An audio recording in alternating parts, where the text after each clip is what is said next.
ನಾನಿವತ್ತು ಗುಣ್ಕಾಯಿ ಗೊಜ್ಜು ಮಾಡ್ತಾಯಿದ್ದೀನಿ. 1 kg ಗುಣ್ಕಾಯಿ ತಂದು ಕ್ಲೀನ್ ಮಾಡಿ ಕಟ್ ಮಾಡಿ ಇಟ್ಕೊಂಡಿದ್ದೀನಿ. ಇದಕ್ಕೆ ಮಸಾಲ ಕಲಸಿಡೋಕ್ಕೆ ಸ್ವಲ್ಪ ಅರಿಶಿನ ಪುಡಿ, ಒಂದು ಅರ್ಧ ಸ್ಪೂನು ಪೆಪ್ಪರ್ ಪೌಡ್ರು, ಧನಿಯಾ ಪೌಡ್ರು, ಅಚ್ಕಾರದ ಪುಡಿ, ಗರಂ ಮಸಾಲ, ಒಂದು ಸ್ವಲ್ಪ ಉಪ್ಪು, ಇಲ್ಲಿ ರುಬ್ಬಕ್ಕೆ 2 ಈರುಳ್ಳಿ, ಒಂದು ಸ್ವಲ್ಪ ಹಸಿಮೆಣಸಿನ್ಕಾಯಿ, 1 ಇಂಚಷ್ಟು ಶುಂಠಿ, ಒಂದು ಸ್ವಲ್ಪ ಕೊತ್ತಂಬರಿ ಸೊಪ್ಪು, 1 ಗೆಡ್ಡೆ ಬೆಳ್ಳುಳ್ಳಿ ಬಿಡಿಸಿಟ್ಕೊಂಡಿದ್ದೀನಿ. ಇದು ರುಬ್ಬಕ್ಕೆ ಇದನ್ನು ಇಷ್ಟೂ ಹಾಕಿ ಇದು ಮಿಕ್ಸ್ ಮಾಡ್ಕೊಂಡು ಇಟ್ಕೊತೀನಿ ಒಂದು 10 ನಿಮಿಷ.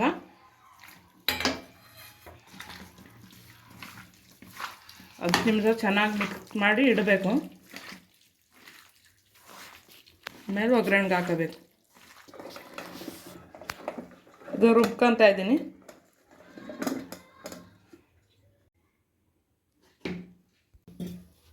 ಬಾಣಲೆಗೆ ಎಣ್ಣೆ ಹಾಕೊಂಡಿದ್ದೀನಿ. ರುಬ್ಕೊಂಡಿರೋ ಮಸಾಲ ಹಾಕೊತಾ ಇದ್ದೀನಿ. ಚೆನ್ನಾಗಿ ಎಣ್ಣೆಲಿ ಫ್ರೈ ಮಾಡ್ಕೊತಾ ಇದ್ದೀನಿ. ಚೆನ್ನಾಗಿ ಫ್ರೈ ಆಗಬೇಕು, ಹಸಿ ವಾಸನೆ ಎಲ್ಲ ಹೋಗಬೇಕು. ಒಂದು ಸ್ವಲ್ಪ ಅರಿಶಿನ ಪುಡಿ ಹಾಕೊತಾ ಇದ್ದೀನಿ, ಉಪ್ಪು ಹಾಕೊತಾ ಇದ್ದೀನಿ. ಚೆನ್ನಾಗಿ ಮಿಕ್ಸ್ ಮಾಡ್ಕೊತಾ ಇದ್ದೀನಿ. ಉಪ್ಪು ನೋಡ್ಕೊ ಹಾಕೊಳ್ಳಿ, ಅಲ್ಲೂ ಕಲಸಿಟ್ಟಿದ್ದೀನಿ, ಇಲ್ಲೊಂದು ಸ್ವಲ್ಪ ಹಾಕೊಂಡಿದ್ದೀನಿ. ನೀವು ಹಾಕ್ಬೇಕಾದ್ರೆ ನೋಡ್ಕೊ ಹಾಕೊಳ್ಳಿ. ಇವಾಗ ಗುಣ್ಕಾಯಿ ಹಾಕೊತಾ ಇದ್ದೀನಿ.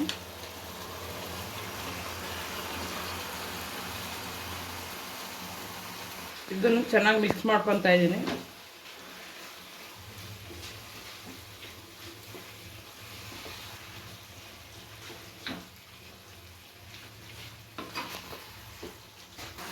ಇದನ್ನು ಚೆನ್ನಾಗಿ ಮಿಕ್ಸ್ ಮಾಡಿದ್ದೀನಿ. 1/4 ಗಂಟೆ ಮುಚ್ಚಿಡ್ತಾ ಇದ್ದೀನಿ. ಮುಚ್ಚಳ ಓಪನ್ ಮಾಡ್ಕೊತಾ ಇದ್ದೀನಿ.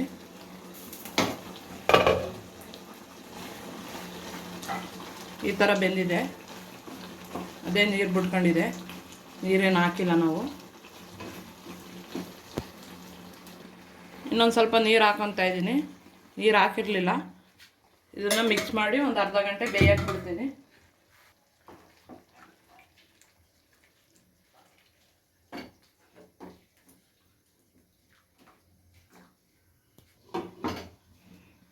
ಅರ್ಧ ಗಂಟೆ ಮುಚ್ಚಿಡ್ತಾ ಇದ್ದೀನಿ, ಚೆನ್ನಾಗಿ ಬೇಯಲಿ. ಅರ್ಧ ಗಂಟೆ ಮುಚ್ಚಿಟ್ಟಿದೆ, ಓಪನ್ ಮಾಡ್ಕೊತಾ ಇದ್ದೀನಿ ಮುಚ್ಚಳನ.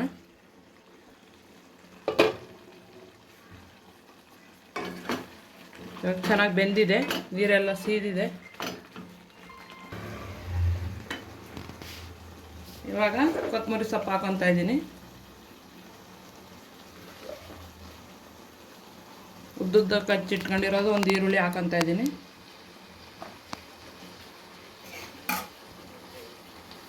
ಸ್ವಲ್ಪ ಕಸ್ತೂರಿ ಮೆಂತೆ ಹಾಕೊತಾ ಇದ್ದೀನಿ.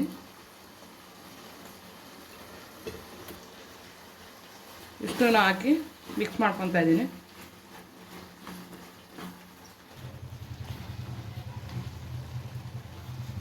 ಗುಣ್ಕಾಯಿ ಗೊಜ್ಜು ರೆಡಿ ಆಯಿತು. ಈ ವಿಡಿಯೋ ಇಷ್ಟ ಆದರೆ ಲೈಕ್ ಮಾಡಿ, ಶೇರ್ ಮಾಡಿ, ಸಬ್ಸ್ಕ್ರೈಬ್ ಮಾಡಿ. ನೀವು ಒಂದು ಸಲ ಮನೇಲಿ ಟ್ರೈ ಮಾಡಿ.